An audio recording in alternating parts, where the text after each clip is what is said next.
early forms of public influence and public relations. Academics have found early forms of public influence and communications management in ancient civilizations, during the settling of the New World, and during the movement to abolish slavery in England. Basil Clark is considered the founder of public relations in the United Kingdom for his establishment of editorial services in 1924. Though academic Noel Turnbull believes PR was founded in Britain, first by evangelicals and Victorian reformers. Propaganda was used by the United States, the United Kingdom, Germany, and others to rally for domestic support and demonize enemies during the world wars, which led to more sophisticated commercial publicity efforts as public relations talent entered the private sector. Most historians believe public relations was established first in the U.S. by Ivy Lee or Edward Bernays, then spread internationally. Many American companies with PR departments spread the practice to Europe when they created European subsidiaries as a result of the Marshall Plan. One example of the early forms of public influence, the Boston Tea Party, which has been called a public relations event or pseudo-event, in that it was a staged event intended to influence the public. Pamphlets such as Common Sense from 1775 to 1776 and The American Crisis from 1776 to 1783 were used to spread anti-British propaganda in the United States, as well as the slogan, "Taxation without representation is tyranny." After the Revolution was won, disagreements broke out regarding the United States Constitution. Supporters of the Constitution sent letters, now called the Federalist Papers, to major news outlets, which helped persuade the public to support the Constitution. Advertising during World War II. For more than a century, American businesses have relied on the use of public relations to diffuse, impress, or evade critics, to improve the public's opinion of their conduct, and to try to prevent laws and regulations that might undermine their commercial prospects. Many of the important developments in corporate public relations have not been implemented on the individual firm level, but rather by large industries and trade associations. In the years between the world wars, the telephone industry, commercial broadcasters, and electric utilities pioneered such corporate PR practices. The advertising industry had barely emerged from the 1930s battle over advertising regulation when the impending war threw it again into turmoil. If the production of consumer goods was strictly limited and their consumption sometimes was rationed, why should firms advertise at all? Right after the Japanese attack on Pearl Harbor, the country was drawn into the war. Advertisers were pleasantly surprised to be approached by the government's newly created Office of War Information with a request for promotional assistance with its home front campaigns. Advertisers reacted as if they had just won the Irish sweepstakes. The trade magazine called Advertising Age had already promised that the advertising would do a great job at stimulating enlistment in the war effort. It would help sell war bonds. It would help build up the nation's morale, all in a generous and selfless spirit. By early 1942, the Association of National Advertisers and the American Association of Advertising Agencies had taken the official initiative to create the Advertising Council Incorporation with the explicit goal of marshaling the forces of advertising to help America win the war. Preliminary plans, including copy suggestions, layouts, and miscellaneous material, were then developed and submitted to the Council's board. Once those had been approved, individual advertisers across the country were asked to incorporate the campaign material into their regular product advertising. Advertisements prepared by McCain Eckerson and paid for by the American Iron and Steel Institute. For example, encouraged people to salvage scrap metal, while Kenyon and Eckerson's campaign material asked consumers to conserve fats, finding willing sponsors in the glycerin-producing industries. Following the same pattern, the advertising agency Young Rubicam was tapped to create the promotional material for the government's war bonds campaigns. One major campaign, Rosie the Riveter, star of a government campaign aimed at recruiting female workers for the munitions industry, became perhaps the most iconic image of working women during the war. While women worked in different positions previously closed to them during World War II, the aviation industry saw the greatest increase in female workers. More than 310,000 women worked in the aircraft industry in 1943, making up 65% of the industry's total workforce. The munitions industry also heavily recruited women workers, as illustrated by the U.S. government's Rosie the Riveter propaganda campaign. Based in a small part on a real-life munitions worker, but primarily a fictitious character, the strong bandana-clad Rosie became one of the most successful recruitment tools in American history. By the war's end in 1945, cancel campaigns had encouraged the American public to purchase more than $800 million worth of war bonds and to plant 50 million victory gardens. It had also raised several $1 million for Red Cross and National War Fund drives, furthered the fight against inflation, helped in the recruitment of military personnel, disseminated information about a wide range of salvage campaigns, and enlisted workers for industrial war plants. All in all, the Council had been involved in more than 150 different home front campaigns, and by its own estimate, it had contributed more than $1 billion in resources and talent toward the war effort. By most criteria, the Advertising Council had shown a strong commitment to winning the war, and in doing so, it had demonstrated the value of advertising to Washington and the American public alike. Concerned that consumer activists would succeed in building substantial support for their demands, the advertising industry adopted a wide range of tactics. The most immediate goal was to make sure that the pending legislative measure would be as gentle on advertising as possible. Another objective was to marginalize the consumer movement's influence through various public relations strategies, including lobbying, co-option, and leveraging its considerable influence over the commercial mass media. The advertising industry was able to turn the situation to its own advantage.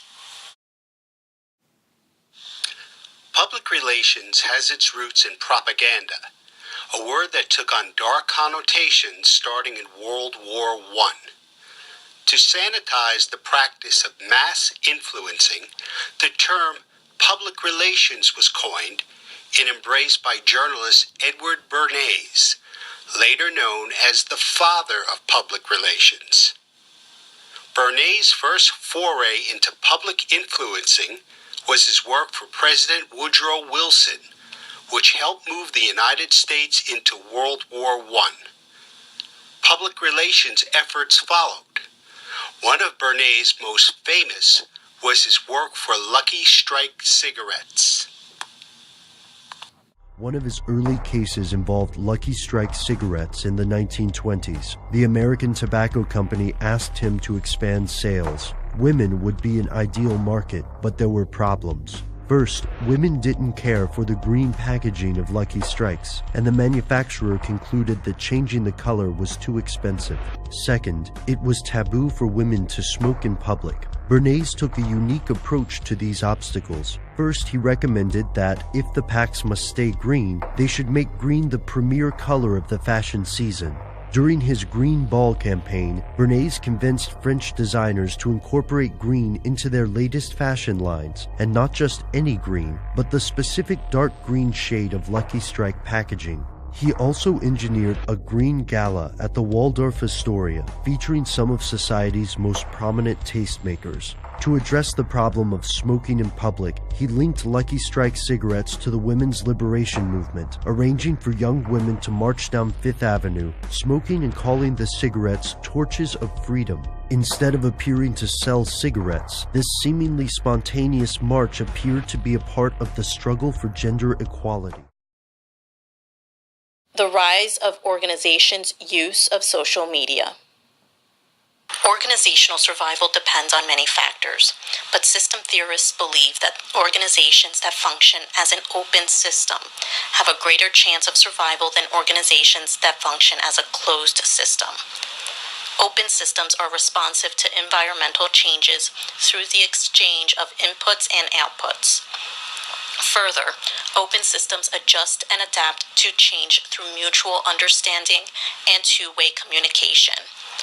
On the other hand, closed systems do not respond to environmental change. Social media are described as a collaborative environment focused on the exchange of content. This environment is unique in the fact that the organization and its publics can be both a sender and/or a receiver of information. Social media have changed the nature of everyday communications by providing a platform for individuals and organizations alike to engage with each other in a dynamic, synchronized, and multi-directional dialogue that represents varied voices. This type of environment is adherent to an open systems model because the organization provides output and receives feedback from its publics. Thus, the organization and its publics collect varied pieces of information while engaging in dialogue. According to Kent and Taylor, fostering dialogue is critical for organizations using internet applications. They state that internet applications can be used as tools that help facilitate relationship building between organizations and their publics in order to improve responsiveness to publics' needs.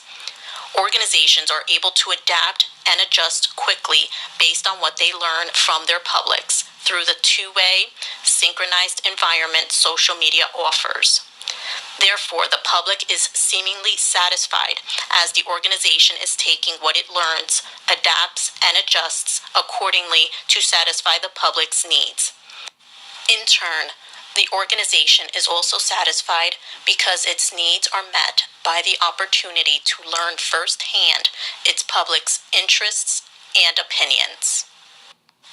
Drawing upon Wright's functional analysis approach to communication systems, the author argues that the approach is a fruitful way to look at the social functions social media serve in the organization-public relationship system. Organizations also have psychological and social needs.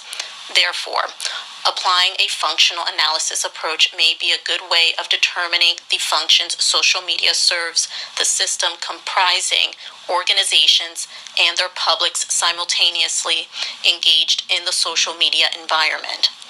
Social media may serve several functions for the organization-public relationship system, and knowing these functions enables the system to adapt and adjust to its external environment, which can ultimately contribute to the survival of the organization. Social media are unique platforms that encourage active participation in the creation, development, and dissemination of information. Social media can be described as a fusion between sociology and technology, altering communication from monologue, one-to-many, into dialogue, many-to-many, and transforming people from content readers to publishers. Organizations can benefit from leveraging the participation of their publics in this new environment. The suggestions, comments, and preferences provide organizations with rich, unfiltered data directly from their consumers, which aids in the development of future products that directly meet consumer needs and wants. Furthermore, Social media can amplify the power of publics to influence one another through electronic word of mouth, which can result in the social diffusion of opinions about an organization. In turn, these opinions may positively impact an organization's image, reputation, and relationships with key publics. Gillian states that building and maintaining strong consumer relations through social media allow companies a chance to engage with their customers in a whole new way, akin to a system of conversation. This means creating a dialogue between a company and its customers where useful information is exchanged so that both parties build and benefit from the relationship. As a result of the dialogue, loyal consumers can transform into passionate and outspoken brand and business advocates. Today's business world has become increasingly complex and competitive. As a result, organizations must attract and retain publics, both internal and external. In order to maintain publics, organizations need to maintain strong organizational identities. That is, a strong sense of whom they are. Next, our personal observation. The game between the Baltimore Ravens and San Francisco 49ers on February 3rd, 2013. Inside the New Orleans Superdome, 73,000 people witnessed the game, while another 111 million viewers watched it on TV. With 13:22 left in the third quarter and the Ravens leading 28-3, a partial power outage knocked some of the lights out in the Superdome and suspended play for 34 minutes. As crews scrambled to restore power and the CBS announcers looked to fill airtime, public relations people started thinking how they could maximize this unplanned event. One was a public relations representative of the company that I work for, State Farm Insurance. With access to our company's Twitter feed, from her couch, she sent out this tweet. A power outage can happen at any time. Learn how you can be prepared at home. She then posted a link to our website. Just before her post, Walgreens tweeted, "We do carry candles," with the hashtag Super Bowl. But the real winner of the blackout tweets was Nabisco's Oreo cookie. The company tweeted, "Power out? No problem," with a dark image of an Oreo and the caption, "You can still dunk in the dark." With its humorous message, Nabisco gained 15,000 retweets and more than 20,000 likes on Facebook. Nabisco was ready with a 15-member social media team to react to whatever happened at the Super Bowl. While they might have been expecting an exciting football play, they were prepared for anything, including blackouts. What these companies demonstrated that day was a new PR muscle, one able to communicate in real time through social media. They used the national event to empathize with the public and connect their brand to their lives. Public relations organizations practiced Bernays-type influence until the dawn of social media. With its advent, organizations could influence, but now consumers talk back. Organizations risked having their intentions, especially if they sought to manipulate, exposed, and criticize. Now, motives for relating with the public had to be for the mutual benefit of company and consumer. In short, social media became a game changer for public relations. Bernays' methods of manipulation were augmented by interaction between company and consumer through social media. Through these new mediums, such as Twitter, Facebook, and Tumblr, people demonstrated little patience for organizations that attempted to unduly influence them.